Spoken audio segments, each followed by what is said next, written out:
Бирок эмне үчүн ушундай кырсыктар болот?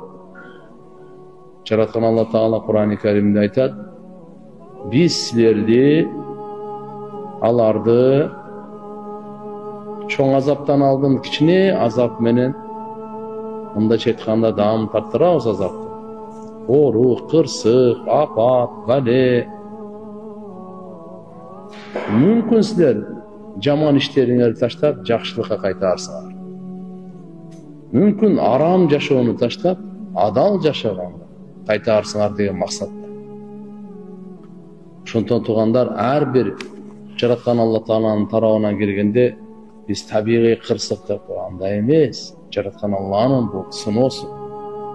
Алла Тааланын эскертүүсү бул.